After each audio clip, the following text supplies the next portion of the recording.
All right, let's look at writing linear equations. So we've already talked about a few different forms of equations, looking at slope-intercept form and standard form. The one that we're going to add on today is point-slope form. So an equation written, point-slope form is an equation written when given the slope and the coordinates of a point, which makes sense, point and a slope, that is not on the y-intercept. M equals the slope, and x1, y1 is a given point on the line. So where we would see numbers in here, we'd see numbers here, we'd see numbers with the slope, and we'd see numbers there. The x and the y would be in the equation, just like we have x and y in our other equations. So first, let's look at just writing something in point-slope form. So it's y minus whatever the y value is. So here we have positive 3, so it's y minus positive 3 equals our slope of 4, and then in parentheses x, we are doing minus our x value, which is negative 2. We're not going to leave that as minus negative 2. We're writing that as plus 2. So that's really important. Those are the spots where people make mistakes, so be really, really careful. It's kind of like it works the opposite way. Number 2, again, we start with y. We subtract our y value, so we're subtracting negative 2, which means plus 2, equals a slope of negative 1/2, in parentheses x, minus our x value of positive 1, so just minus 1. Number 3, write an equation in point-slope form for the line that passes through -9, -8 with a slope of -3. So y minus our y value of -8, which minus -8 is plus 8, equals a slope of -3 times x minus our x value of -9. So minus -9 is plus 9. And then write an equation in point-slope form for the horizontal line that passes through 6, -2. So if we have a horizontal line, that means our slope is 0. So when I'm plugging this in, I would do y minus our y value is -2, so plus 2, equals our slope of 0 times x minus our x value of 6. Technically, since it's multiplied by 0, I really can write this as y plus 2 equals 0, because 0 times anything is 0.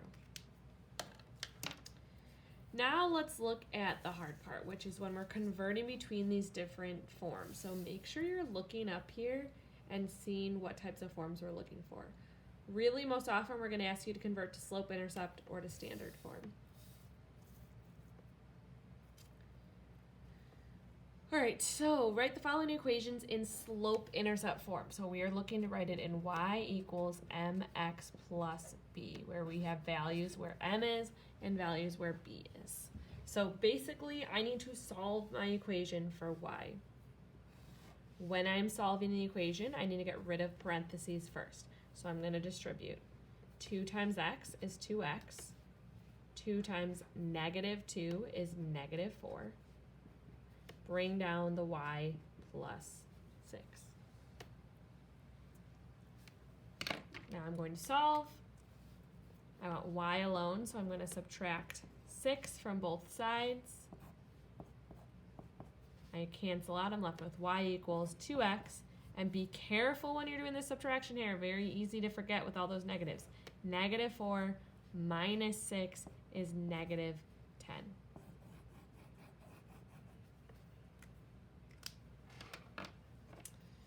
All right, number 6 here. Doesn't matter if we have fractions, so we can still have fractions in there. Just makes it a little bit messier when we're doing our adding and subtracting. But we're still solving for y. So first thing I need to do is to distribute into the parentheses. 1/2 times x is 1/2 x. 1/2 times positive 5 is plus 5 over 2. Or if you wrote that as 2.5, that's fine too. Bring down the y minus 2. Now we're going to get rid of our minus 2 by adding 2 to both sides. Should cancel out on the side with the y. We're left with y equals 1/2 x. We're doing this, which equals 2.5 plus 2 equals plus 4.5. If you wrote it as 9 over 2, that is fine as well.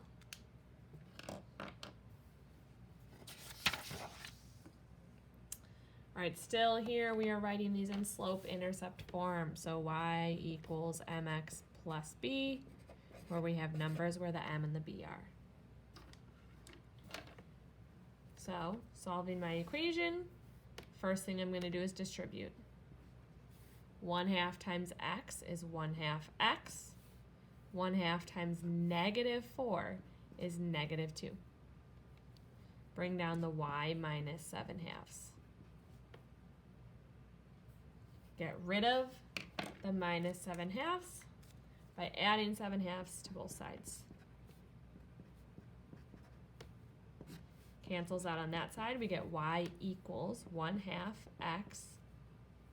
And then we have a negative 2, which if I convert that to a fraction, that equals negative 4 over 2 plus 7 over 2. So we're doing negative 4 over 2 plus 7 over 2 is plus 3 over 2.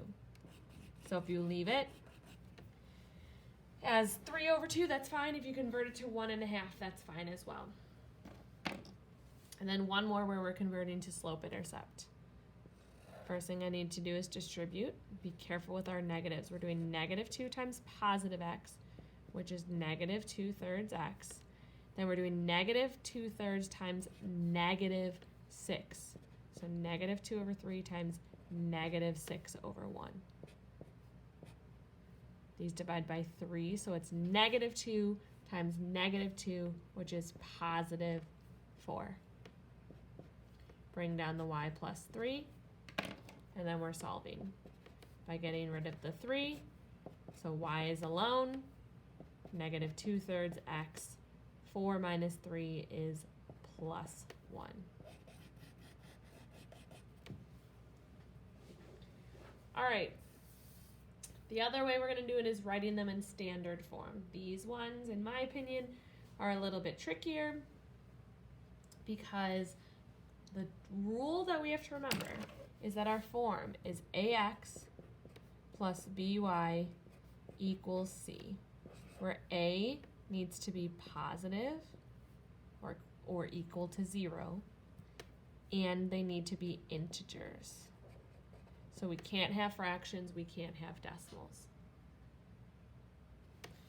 So first thing here, I need to get rid of my parentheses. I'm going to distribute. 4 times x is 4x. 4 times negative 2 is negative 8. Bring down the y minus 13. Now here's what I look at closely is I want my x to be positive. Right now it is positive. So what I'm going to do is I'm going to move my constants to the other side and I'm going to move my y to this side. So I'm going to move y to this side by subtracting. I'm left with negative 13 on this side. And then I have 4x minus y minus 8. Next up then is we want to move our constants to the other side, so we have negative 8. I'm going to get rid of it by adding 8 to both sides. And I get negative 5 equals 4x minus y. If you leave it like this, that's fine. If you want to kind of rewrite it because that's the proper way to do it, 4x minus y equals negative 5. That's the same thing. All right, number 10. We don't have fractions to deal with again, so that makes it easier. We first need to get rid of our parentheses. 3 times x is 3x. 3 times 5 is 15. Bring everything else down.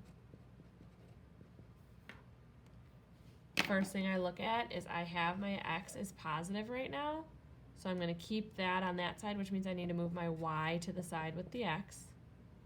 So I'm canceling it out over here. I'm left with 3 equals 3x minus y plus 15. Get rid of my constant. I've got positive 15. I'm going to subtract 15 from both sides. We get negative 12 equals 3x minus y. Again, if you want to leave it that way, it's fine. I'm going to flip it around. 3x minus y equals negative 12. Now the last two that we are going to do are a little bit trickier because we have fractions, and in standard form we cannot have fractions. So here's the first thing that I'm going to do. I want to get rid of this denominator of 4. So I'm going to do that by multiplying this whole entire side by 4 and this whole entire side by 4. When I do that, I'm doing 4 times y plus 5 in parentheses because I'm doing it to the entire side. And over here, they're just going to cancel each other out. So I'm left with negative 5 times the parentheses x minus 2. So that is important because people will multiply by 4, but they'll forget that it needs to distribute to both terms on the left. So we can distribute 4 times y is 4y, 4 times 5 is 20. Over here, negative 5 times x is negative 5x, and then negative 5 times negative 2 is positive 10. We got rid of our fractions. Now we need to move our x and y together. Right now my x is negative, so what I'm going to do is I'm going to actually get rid of it and move it to the other side. So on this side it cancels out. Over here we have 5x plus 4y plus 20 equals 10. And our last step would be to get rid of the constant. So we get 5x plus 4y equals 10.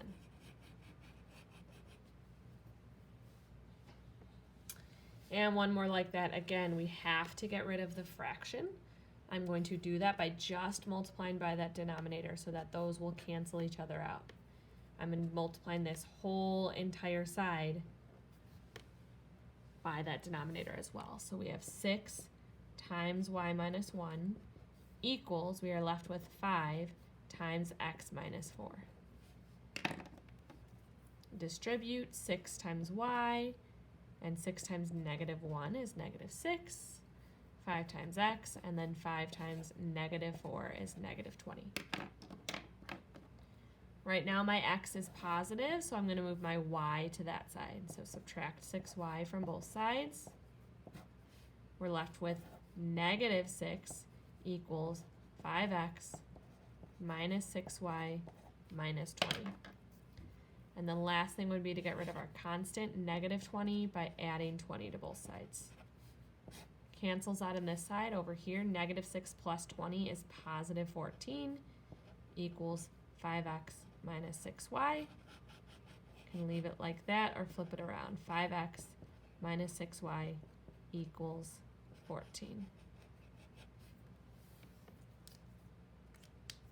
And that's it.